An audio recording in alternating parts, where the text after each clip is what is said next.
If you know golf, you probably know his voice. PXG, nobody makes golf clubs the way we do, period. If you want to know business, you should definitely know his story. I failed the 5th grade. Nobody can take that away from me, Jimmy. I showed my teachers my orders. They all passed me. Some of them cried. This is in '68 during the height of the Vietnam War. I literally owed the Marine Corps my high school diploma. During one time of taking mushrooms, I flashed back, and I mean, for 15 minutes, I was there, baby. I mean, I was there. I'll have, some PTSD for the rest of my life, I'm sure of it. So I was able to sell 71% interest in GoDaddy for $2.3 billion, and I decided to do something fun. And I came across a golf course that I bought.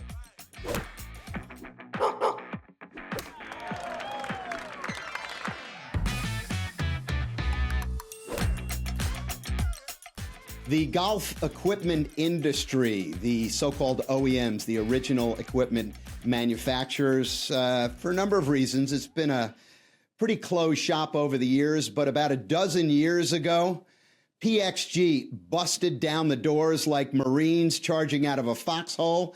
The man who is the founder of PXG joins us now, Bob Parsons. Bob, thanks so much for being with us.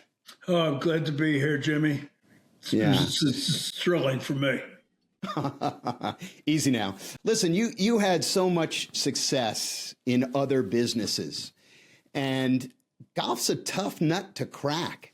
And I just wonder why, after all you did you decide that golf was the next frontier? I felt like I needed to be punished, Jimmy. No, all kidding aside, I do the things that I like to do. That's what I've done from a business standpoint.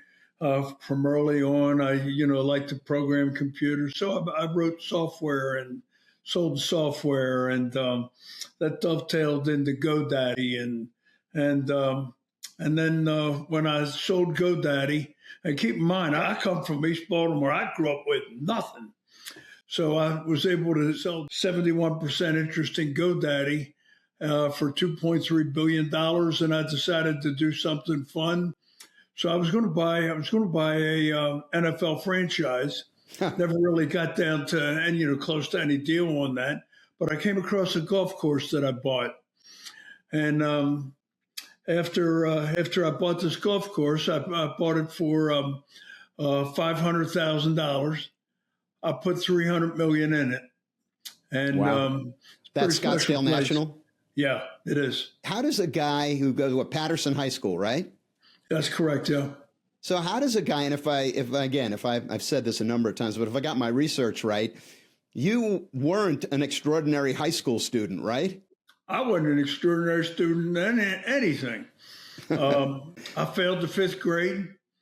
Nobody can take that away from me, Jimmy. So out of high school, you just enlisted in the Marines? I did. I was failing most subjects in high school.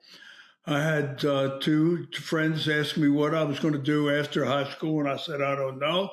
They said they're going to go talk to the Marine Corps recruiter. Would I go with them? I said, yes. And so we all wound up enlisting. And, I got my orders. I showed my teachers my orders. They all passed me. Some of them cried. This is in '68 during the height of the Vietnam War.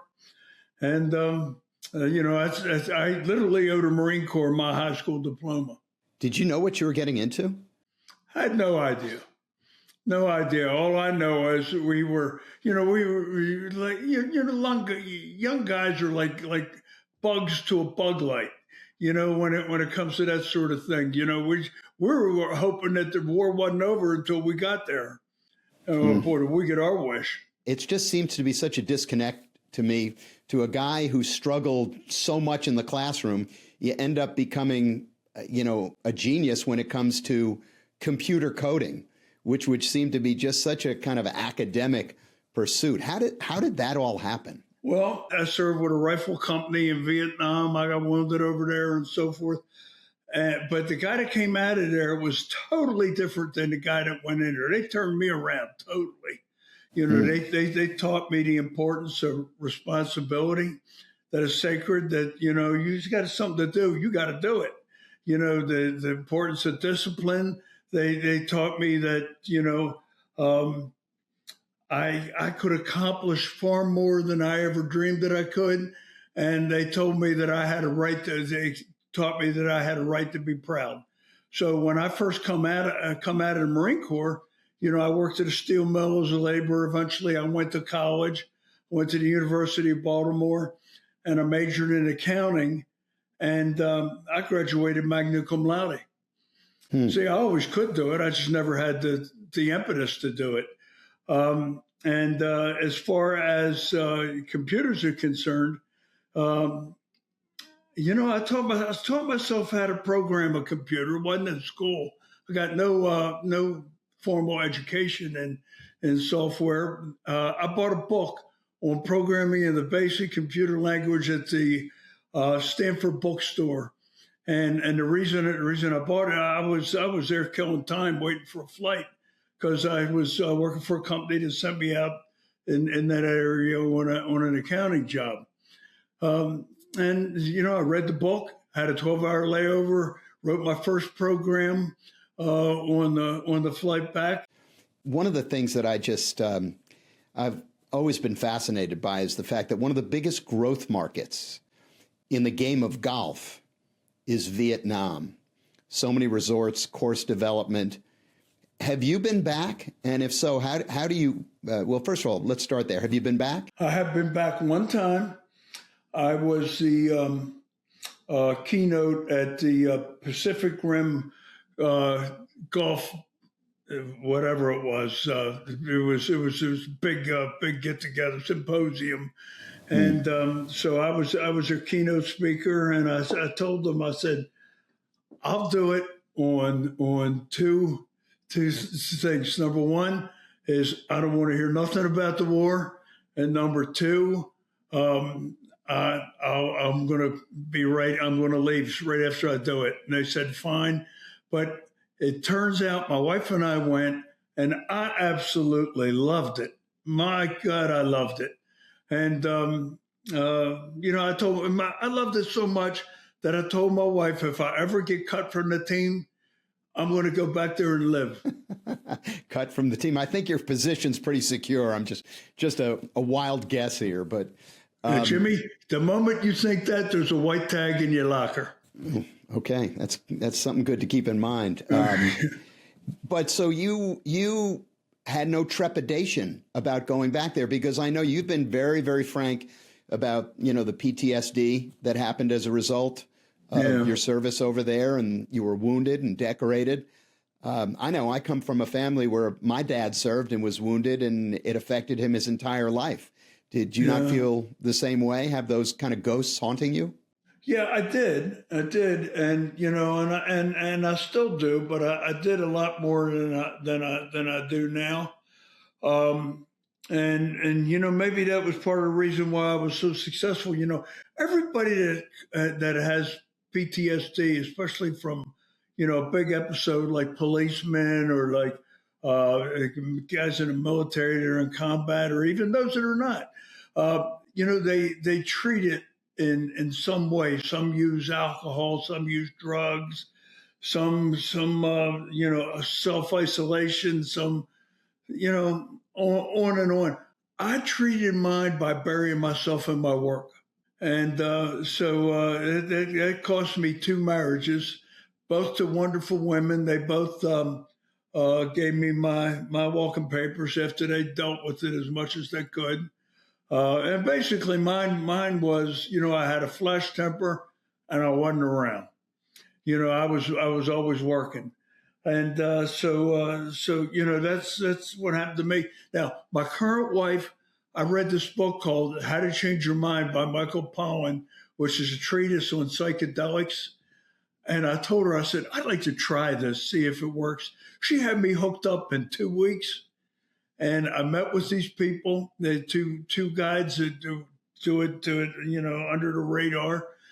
And I met with them in Hawaii. I took psychedelics with a lot of counseling for 4 days. And after that, I was a different guy. I was like I was before the war. And in many respects, and what I like to say, when I did that, it was 48 years for me since the war, and I finally came home. Wow. Michael Pollan, a very famous author, and his work about psychedelics. So was just those 4 days, or is this a continuing part of your maintenance and therapy? Well, I've done it a few times since, not much. I see a psychiatrist at least on a monthly basis, and still talk about the war and stuff like that. And she uses ketamine, and but that's pretty much it. It's definitely an ongoing. I'll have some PTSD for the rest of my life. I'm sure of it. I'm just curious, for those who have never experienced the use of psychotropic drugs therapeutically, what's it like? It's not the easiest thing to describe. Some people report they have hallucinations. I've had that a little bit during one time of taking mushrooms. I flashed back to an episode during the Vietnam War, and I mean, for 15 minutes, I was there, baby. I mean, I was there. Wow. And the way psychedelics and that sort of thing works is it is not the psychedelic that does the healing. It's the therapy. It's the guide that makes the healing. Therapy does the healing. The psychedelics make it possible. They make you more receptive and more able and willing to change. I know this is obviously a sensitive subject for you. It's one that personally fascinates me. And if you're comfortable talking about it, I would just love to get you to reflect for a moment on what about the war still lives with you.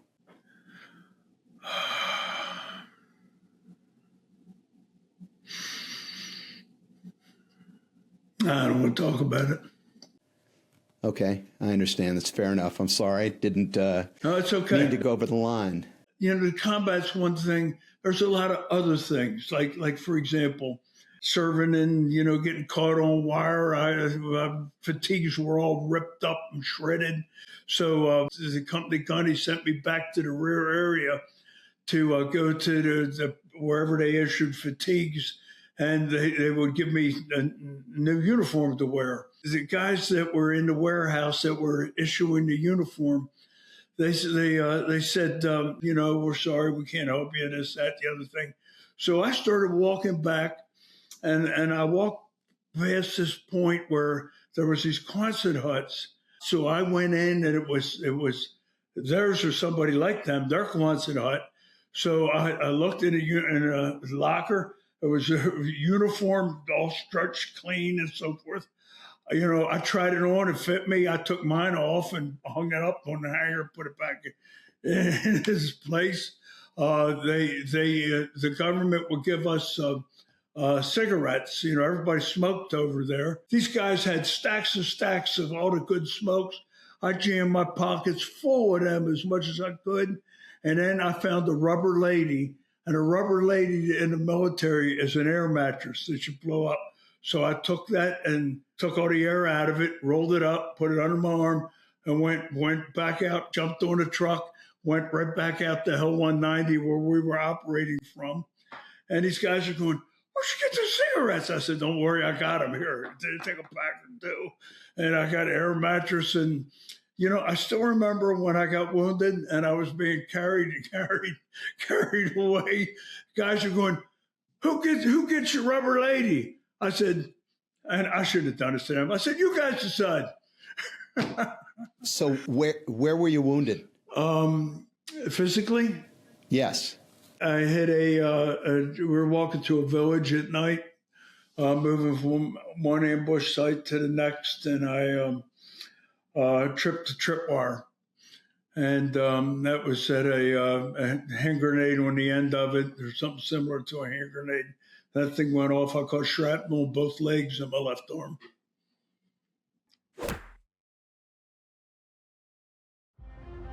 Comcast Business Advanced Networking and Security Solutions help turn businesses into logistics mastering, supply chain transforming, seamlessly restocking, frictionless paying, poke bowl ordering, cyber securing, mobile access granting, data managing. Welcome to the worlding modern businesses. Powering the engine of modern business, Comcast Business. So you talked about how your service changed you, the Marine Corps changed you. I wonder, how did it influence your experience in the Marines and in combat, influence your management style when you had to deal with other people?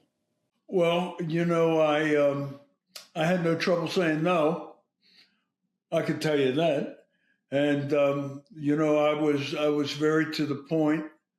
I tried to run my businesses kind of like a drill team.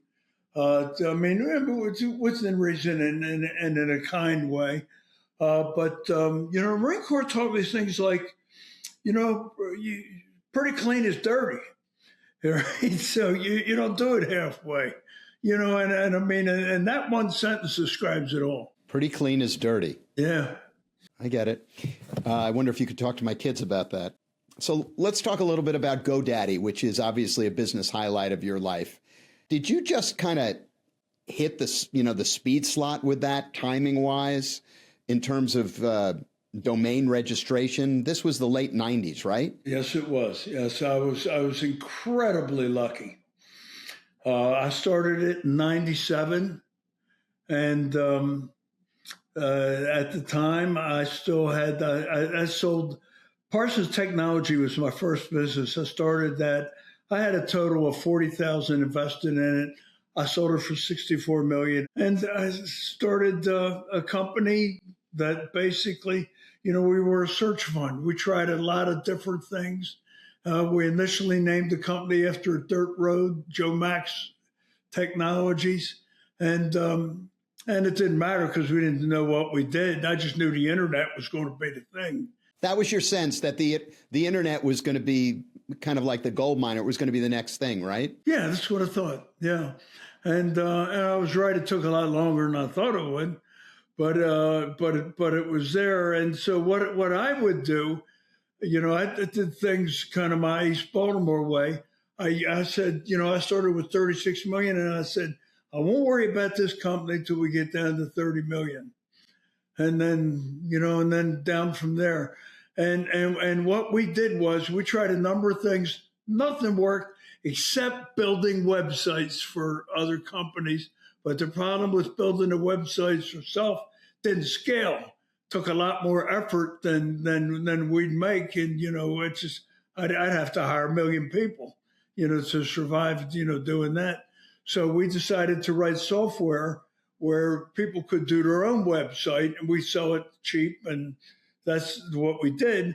And what saved the company was that all websites need a domain name, .com name. So, basically their address, where to find them. And so that's what we did. And so I went to all the other companies and tried to get them to let me sell their domains for them.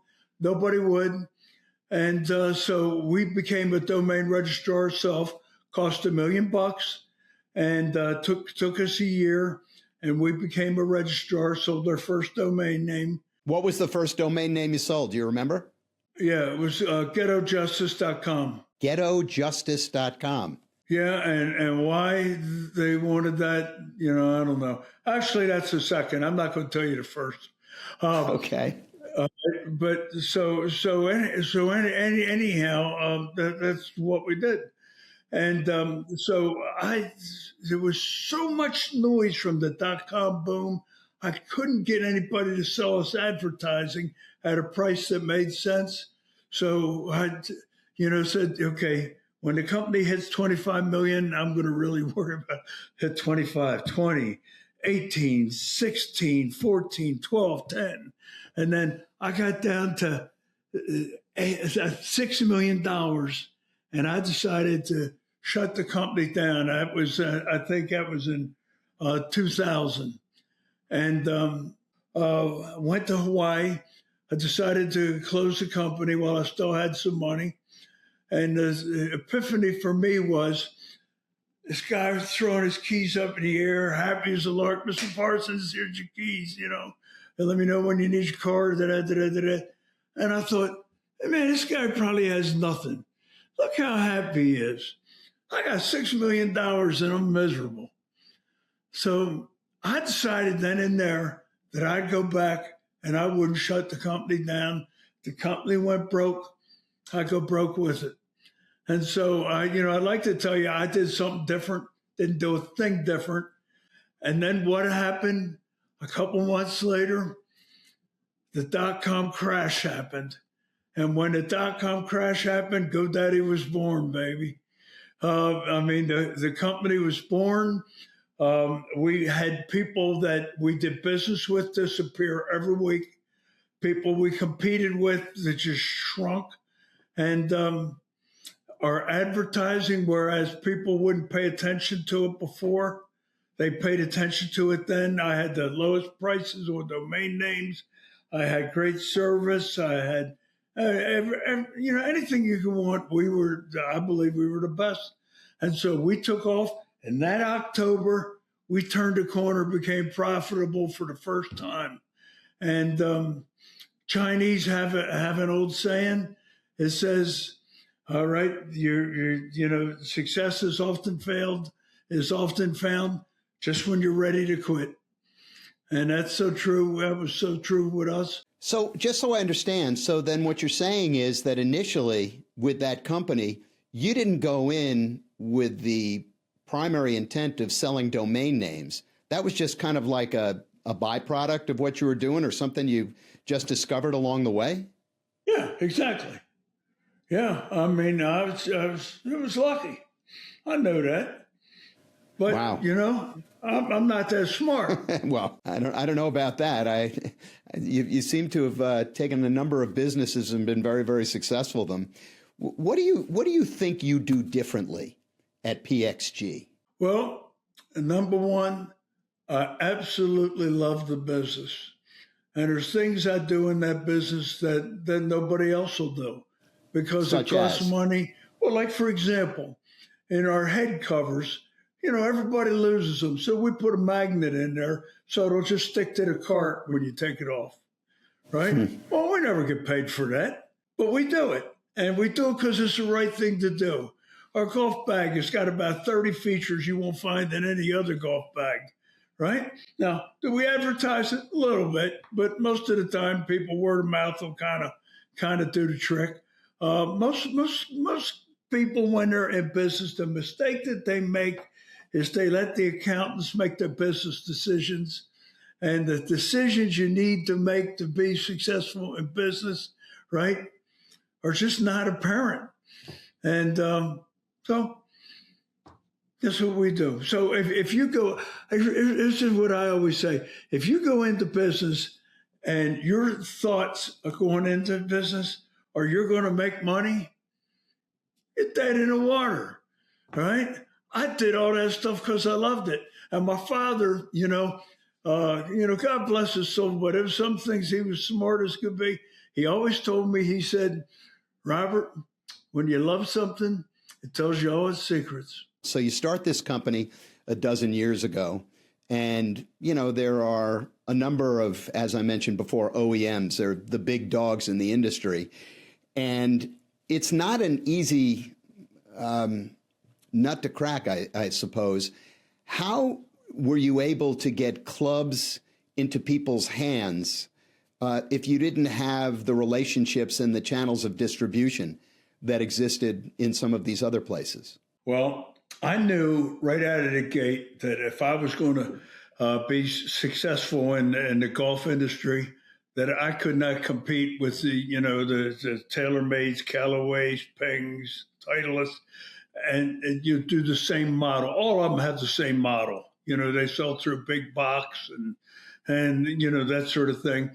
So what we decided to do, or what I decided to do, was first I decided we had to make something different. We did. We did a company that was filled with epoxy with an ultra thin face, and it had a trampoline effect. And nobody had ever done it. It didn't feel like anything that people had, and so they got a lot of talk right out. And we priced them higher than everybody else's clubs, and that got us noticed. And we had a lot of predictors that don't, but Jimmy, I'm still here. But you eventually pivoted from that strategy of pricing at a premium level. Did you do that because you didn't have any choice? Too much inventory? Where were you with that? I did it for a couple of reasons. First of all, when COVID hit, all our competitors canceled their orders, their manufactured orders. And we tripled down. We seen what they were doing, so we tripled down, and our business just took right off.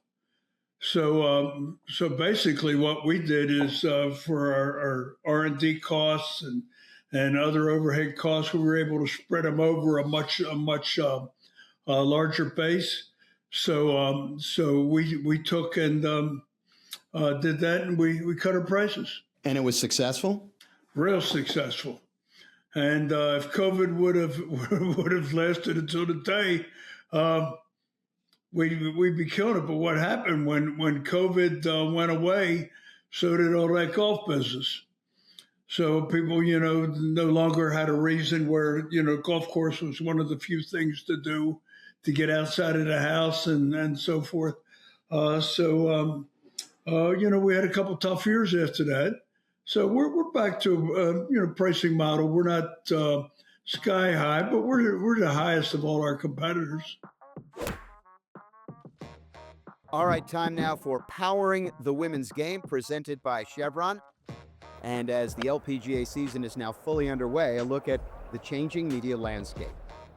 For the first time in the organization's 75-year history, every round will be broadcast on live TV with a 50% increase in cameras and shot tracing ability, which quadruples a partnership with FM and TrackNet. Meanwhile, ProShop and digital media player Scratch inked a licensing deal, which give it access to LPGA highlights and archives, creating a potential digital multiplier to reach younger audiences on social platforms and mirror the treatment it gives to the PGA Tour.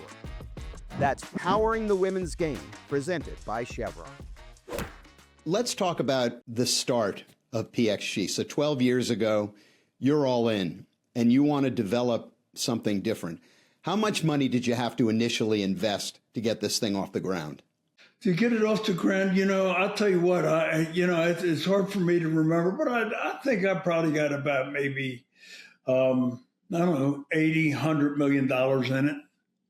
And how long did it take before you started to see some traction? We started seeing traction the first couple of months after we had good product. And the good product, so you hired people from the industry, and you wanted to make a different product. And you touched on it a moment ago.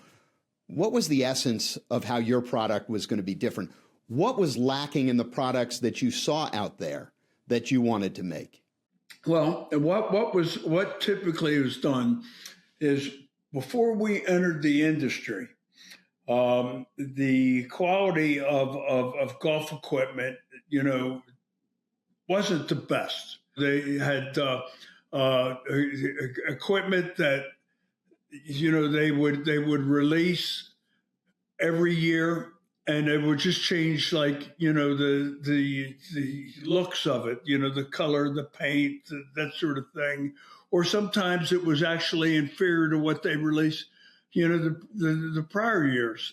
And I asked a friend of mine with another company, I said, why don't you guys, this is before I entered the business. I said, well, why don't your equipment get noticeably better each year? And he says, man, Bob, I'd like to, but we got to meet certain price points. And we at the store, we have certain deadlines we have to meet, and on. And we do the best we can. Now, since we entered the business, a lot of that has changed because all of a sudden everybody's equipment They weren't going to let us have that luxury for forever. So they got better. We had Sam Hahn from Lab Golf on here a few weeks ago, and he said something I can't get out of my mind. He said that the OEMs, the big manufacturing companies, they don't innovate unless it influences their bottom line. They don't innovate unless they have to. Number one, do you agree with that? Yes, 100%. He's spot on. Interesting. And see, the big deal with those companies are, certainly the ones that are public companies and the ones that are owned by investors, you could say, private equity, and so they have to, their bottom line is they're focused on that terribly. Companies like Sam's and PXG, we're not. We're focused on one thing, and that's just making a great product. And when we release a product is when we have something to talk about. And we are developing all the time. So, we have had breakthroughs that I wouldn't imagine anybody else has, but us. A lot of them are we've done it as trade secrets, just so we don't have it recorded in the patent library. What do you think is the biggest breakthrough that you've had that you feel comfortable sharing? Well, the biggest breakthrough that we've had is the ultra uber thin face. To this day, the face of an iron.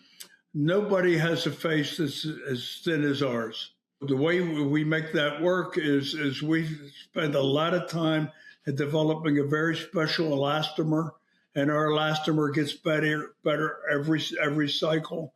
That absorbs it, and that keeps it from collapsing and pushes it back out right at the right moment, and it delivers a number of things. First of all, the clubs really go when you hit them.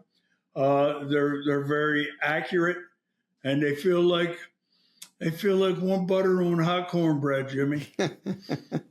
So, listen, I think what probably an impartial observer might say, which is got to be me at this juncture, but if these clubs are so good, then why aren't you dominating the market on the PGA Tour and the LPGA Tour and the DP Tour? Why isn't everybody playing your clubs if they're that good?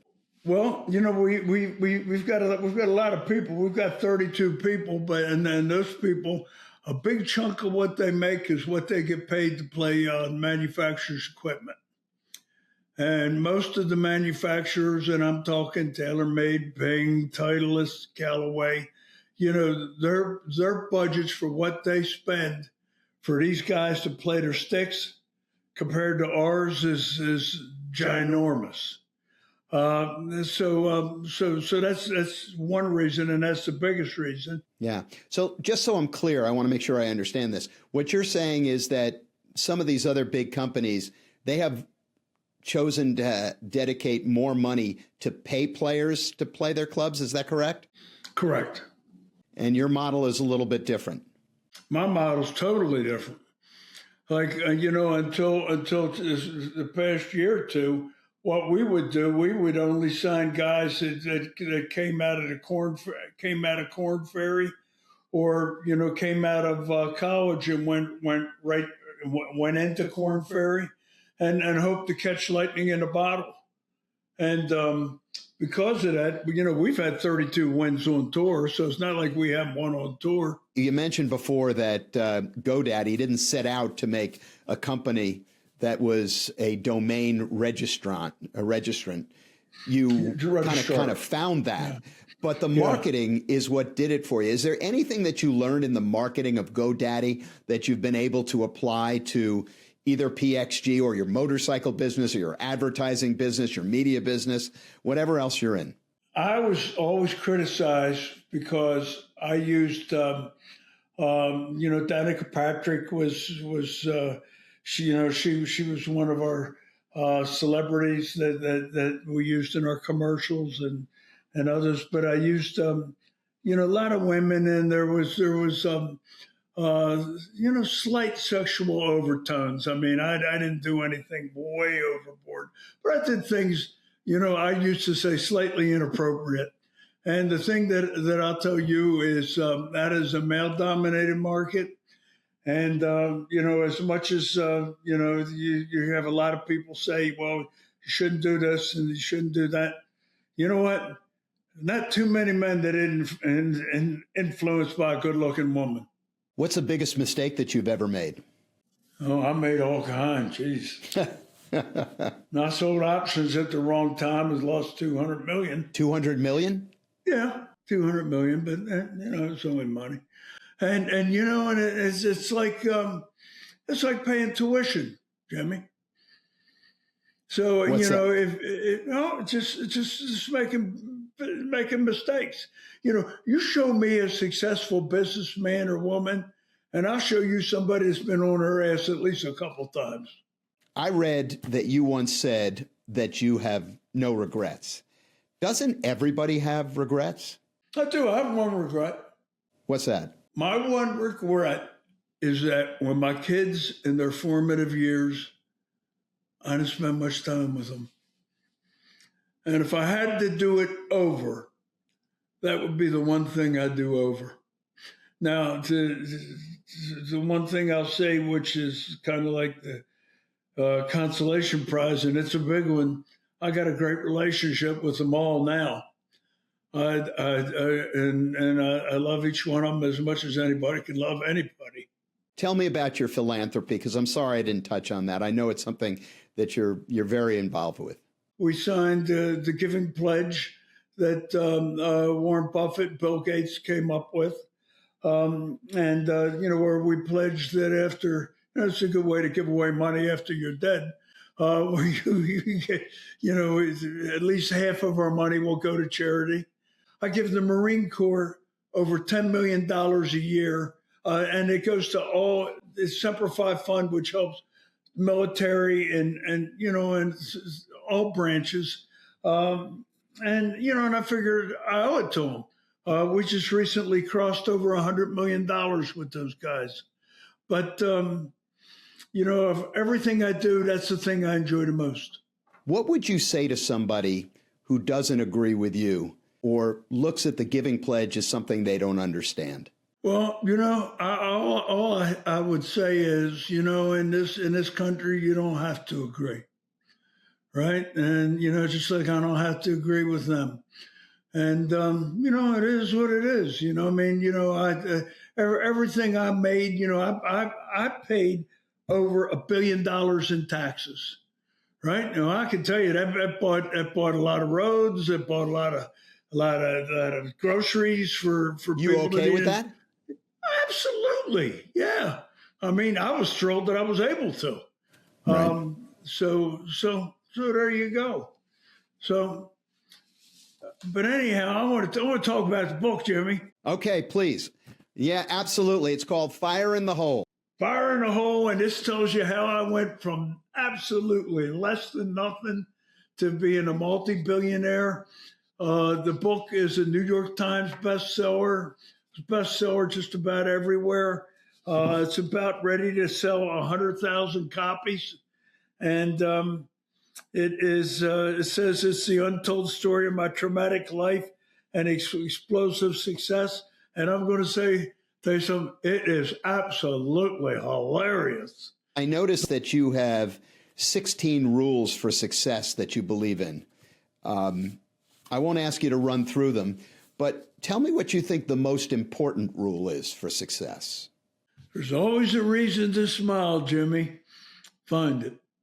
That sounds like a hell of a way to close. I really like that. Thanks so much for taking the time to visit with us today. We wish you success. Well, thank you, Jimmy. It's been a blast, buddy. Hey, it's Larry the Cable Guy. Get her done. Here's my big swing moment. I mean, I was doing stand-up, and I was fishing on a lake, and I got a phone call. They needed one more person for a show called The History of Country Comedy, Nashville, Tennessee. I was the only one not going to get paid. But you never know who's going to be in the crowd. So I was always one to go do stuff just because you never know what might happen. And so I took a big swing at it. I said, let's see who's going to be up there. Maybe I'll do good. Ever since I did that show, I got the Blue Collar Comedy Tour, and everything else came from the Blue Collar Comedy Tour. The movie Cars, the History Channel, I mean, unbelievable. So that was my big swing moment, sitting out there in a boat bass fishing, deciding if I want to go to Nashville and perform for no money, and I am so glad I took that swing. All right. And also, to top it all off of everything I've done, I'm on the Jimmy Roberts Show. You know, I've been around this game for some time now, and one of the things I think I appreciate most about the Chevron Championship is that it's about more than just great golf. Chevron's partnership with the LPGA and the LPGA Foundation is really about investing in women on the course, in business, and in the community. It's about opening doors, giving back, and making sure the work doesn't stop when the last putt drops. Because when you invest in women in sports and leadership, you're investing in the future for all of us. And honestly, that's just the right thing to do. Okay, once again, Molly Cahalane joins us here in 1B. And Molly, it's been a historically cold and miserable winter up here, and about the only golf I could ever imagine playing as I roll past the courses around here, which are buried underneath snow, would be simulator golf, which is so much more popular than you would ever imagine. It was my first exposure to golf, Jimmy. Really? Yeah, I'm actually going this week with my university. It's an alumni event in New York. We're going to 5-iron. Right. Yeah, it's so popular now. But a lot of people play. I mean, am I right that more people are actually playing in simulators? Jimmy, it's like you're reading the work I'm putting out. That's crazy. That? Yes. So the National Golf Foundation released its annual report in January and found that of new entrants to golf, more than half have not touched green grass. Really? Yeah. The kids say go outside, touch grass. These people are not. They're simulator only. Right. So clubs now, I understand, also are investing in some places that actually have golf courses, want simulators too. For what reason? So clubs have this massive opportunity, right? Because it's cold, Jimmy. We're not outside in Rye playing golf right now.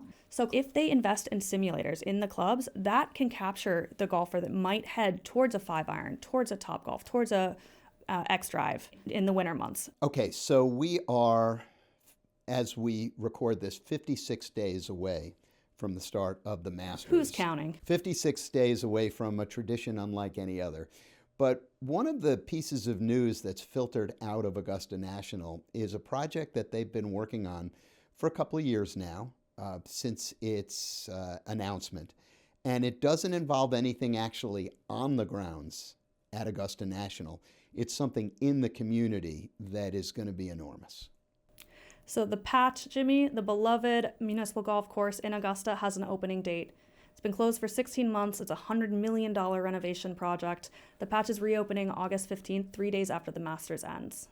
Tell us about the Patch and what the experience is going to be like. Tiger Woods did the short course there.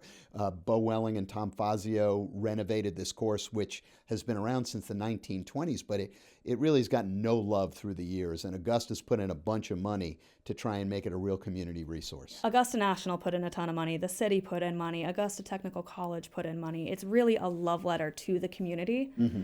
One of the things I find most interesting is that the Patch during the Masters won't be open for public use, but it will be open in some regard, right?